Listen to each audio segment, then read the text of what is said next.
കോടതിക്കും കർണാടക ഹൈക്കോടതിക്കും പിന്നാലെയാണ് കേരള ഹൈക്കോടതിയും സിനിമയിലെ ലൈംഗിക പീഡന പരാതികളിൽ സംശയങ്ങൾ പ്രകടിപ്പിക്കുന്നത്.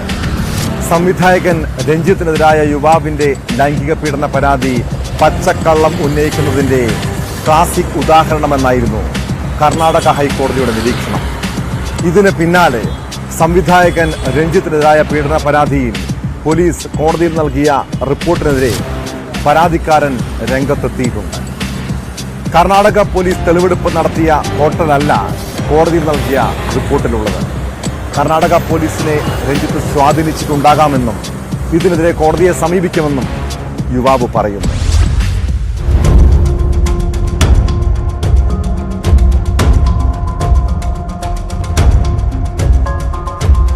ബംഗളൂരുവിലെ താജ് ഗേറ്റ് വേ ഹോട്ടലിലേക്കാണ് രഞ്ജിത്ത് തന്നെ കൊണ്ടുപോയതെന്ന് പരാതിക്കാരൻ പറയുന്നു.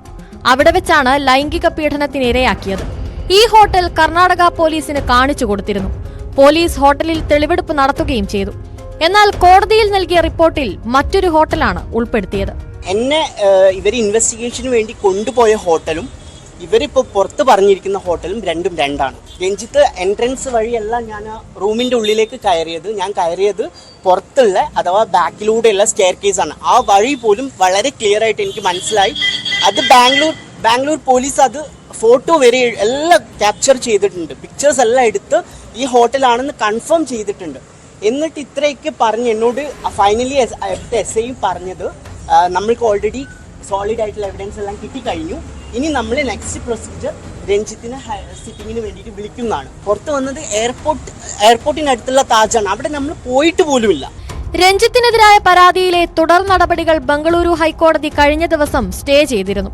കേസ് തീർപ്പാവുന്നതുവരെ തുടർ നടപടി പാടില്ലെന്നായിരുന്നു കോടതി ഉത്തരവ്. പരാതിക്കാരനെതിരെ രൂക്ഷമായ വിമർശനങ്ങളും കോടതി ഉന്നയിച്ചിരുന്നു. 2012 ബംഗളൂരു വിമാനത്താവളത്തിനടുത്തുള്ള താജ് ഹോട്ടലിൽ വെച്ച് യുവാവ് പീഡനം നേരിട്ടുവെന്നാണ് പരാതി. എന്നാൽ പരാതിയിൽ പറയുന്ന താജ് ഹോട്ടൽ തുടങ്ങിയത് 2016 ഈ ഹോട്ടലിലെ 4ാം നിലയിൽ വെച്ച് പീഡിപ്പിച്ചുവെന്ന പരാതി വിശ്വാസയോഗ്യമല്ലെന്നും പരാതി നൽകാൻ ഇത്ര വൈകിയത് എന്താണെന്ന് കൃത്യമായി വിശദീകരിക്കാനായിട്ടില്ലെന്നും കോടതി ചൂണ്ടിക്കാട്ടിയിരുന്നു.